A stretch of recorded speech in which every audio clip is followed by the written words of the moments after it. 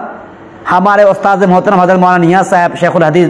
جو دارالعلوم ندوۃ العلماء کے ہیں, وہ فرماتے ہیں میں دو طرح سے پڑھاتا ہوں. ایک تو پڑھاتا ہوں ایسا پڑھاؤں گا کہ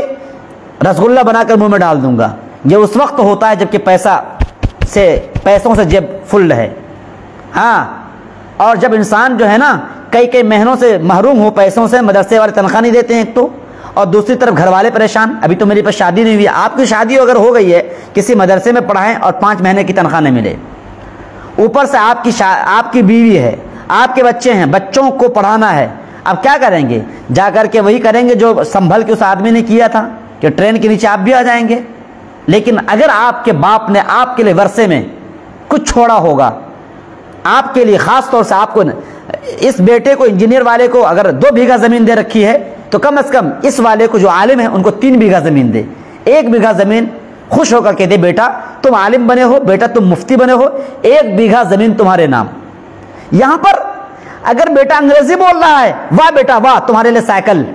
بیٹا اگر اسکول میں فرسٹ پوزیشن حاصل کرا, بیٹا آپ کے لیے جو ہے, آپ کے لیے موبائل, اینڈرائڈ موبائل آپ کے لیے. افسوس ہے, لعنت ہے ایسے والدین پر جن کو ان کے بچوں کے بارے میں, جو بچے مدرسے میں تعلیم حاصل کرتے ہیں, ان کو ان کے بارے میں فکر نہیں ہوتی ہے کہ بیٹا تم مدرسے میں تعلیم حاصل کرتے ہو, تمہارا رزلٹ کیسا آؤٹ ہوا ہے. عربی دوم میں تم حاصل پڑھ رہے ہو نا, عربی دوم میں تم نے تمہارا کیا رزلٹ ہے, مجھے دکھاؤ. پڑھے لکھے والدین کی میں بات کر رہا ہوں. اگر یہ سوچ اگر ماں باپ اسکول میں, ان کے اسکول کے جو ٹیچر ہوتے ہیں ان کو فون کر کے پوچھا جاتا ہے میرا بیٹا کیا پڑھ رہا ہے, میرا بیٹا اسکول جاتا ہے نہیں جاتا ہے, میرے بیٹے کا رزلٹ کیا آیا ہے, میرے بیٹے نے پروگرام میں کون سی پوزیشن حاصل کی ہے, لیکن کیوں نہیں فون آتا ہے مدرسے میں, کیوں نہیں فون آتا ہے مدرسے میں, کیوں نہیں مدرسے کے اساتذہ سے والدین پوچھتے ہیں کہ میرا بیٹا کیا پڑھ رہا ہے, میرا بیٹا غیر حاضر تو نہیں کرتا ہے, میرا بیٹا کسی سے بات تو نہیں کرتا ہے, میرا بیٹا پوزیشن لاتا نہیں لاتا ہے, میرا بیٹا اسکول میں میرا بیٹا جو پروگرام میں شامل ہوتا نہیں ہوتا. کبھی بھی اس طرح کا فون نہیں آیا ہے, سوائے خال کی بات کر رہا ہوں. تو یہ ذمہ داری آپ نے تو بچوں کو گھر سے بھیج دیا, مدرسے چلے جاؤ. اب مدرسے میں وہ بیٹا اگر بگڑتا ہے یا سدھرتا ہے, سدھرے گا تو آپ کو کما کے کھلائے گا, بگڑے گا تو آپ کی زندگی کو خراب کرے گا, آپ کے گھر میں آگ لگائے گا. آج کل مدرسے کے استاد کو کیا دیتے ہیں, کتنے ہمارے شاگرد چلے گئے, 100 سینکڑوں شاگرد ہم نے تیار کیا, الحمدللہ ندوی ہو گئے ہیں وہ, لیکن اپنے اپنے کاموں میں ہیں. کون پوچھتا ہے فراغت کے بعد؟ پوچھیں گے کن کو پوچھیں گے؟ اپنے باپ کو پوچھیں گے. لیکن وہ باپ دوران طالب علم میں نہیں پوچھتے اپنے بچوں کو, آپ کے پاس وہ بیٹا کتنے دن رہتے ہیں, کتنے دن وہ ہو رہے ہیں. رمضان میں 1 مہینے کی چھٹی ہوتی ہے, آپ کے ساتھ رمضان میں ہے, وہ بیچ میں چھٹی کے ہوئی 15 دنوں کے لیے وہ آپ کے ساتھ ہے, باقی 9 مہینے وہ بیٹے کہاں ہیں؟ میرے پاس میں ہیں, میرے پاس ہیں. لیکن وہی بیٹے جب آپ کی گود میں اور آپ کے آنچل میں چلے جاتے ہیں تو پھر اپنے اساتذہ کو بھول جاتے ہیں. اساتذہ محنت کرتے ہیں, لیکن افسوس تو اس وقت ہوتا ہے جب کہ آپ فون کر کے اپنے استاد, ان کے استاد کے بارے میں نہیں پوچھتے ہیں کہ آپ کے استاد کا کیا حال ہے, آپ کے استاد کیا تمہیں ایکسٹرا پڑھاتے ہیں, کیا خارج اوقات میں تمہیں وقت دیتے ہیں. اگر دیتے ہیں تو ہماری طرف سے ان کو یہ گفٹ کرو, ہماری طرف سے ان کو یہ ہدیہ کرو, ہماری طرف سے ان کو یہ فلاں انعام دو. ایسا بالکل نہیں, ختم, بالکل ختم, زیرو پر ہیں. معاف کیجیے گا میری باتیں تلخ ہوتی چلی جا رہی ہیں, یہ وہ حقیقت ہیں جن کا سامنا میں تو نہیں لیکن میرے احباب کر رہے ہیں. ابھی دیکھیے یہاں پر کتنے ہمارے احباب ہیں جو کہہ رہے ہیں میری خواہش ہے کہ میں دینی تعلیم دینا چاہتا ہوں, لیکن کیوں نہیں دینا چاہ رہے ہیں یہ, کیونکہ یہ پریشانی ہے. اگر وہ کسی مدرسے میں جڑتے ہیں تنخواہیں وقت پر نہیں ملتی ہیں, شادی شدہ اگر ہیں, صفدر بھائی شادی شدہ اگر ہیں تو ان کی اکنامکس کمزور ہے, معیشت کمزور ہے, تو ان کی بیوی تو بیلن مارے گی نہیں مارے گی کہ شادی کیوں کر لی مجھ سے تم نے, جب تمہارے پاس حیثیت نہیں کیوں شادی کر لی. اگر باپ نے صفدر صاحب کو, معاف کیجیے گا میں آپ کو تو ایک بیسک بنا رہا ہوں, اگر یہاں پر صفدر بھائی کو اگر ان کے والد محترم نے ایکسٹرا کچھ دے رکھا ہوتا کہ بھائی تم 3 لاکھ روپے میرے الگ سے لے لو, یہ 3 لاکھ روپے, اور کوئی بہت زیادہ نہیں 3 لاکھ روپے. اگر آج ہمارے گاؤں میں ہر ہفتے میں 1-2 بار 3 بار تو لوگ گوشت کھا ہی لیتے ہیں, بالکل کھاتے ہیں. ہاں کام و دہن کی لذت کے لیے مچھلی الگ آتی ہے. جمعرات کو مچھلی آ گئی, پیر کو جو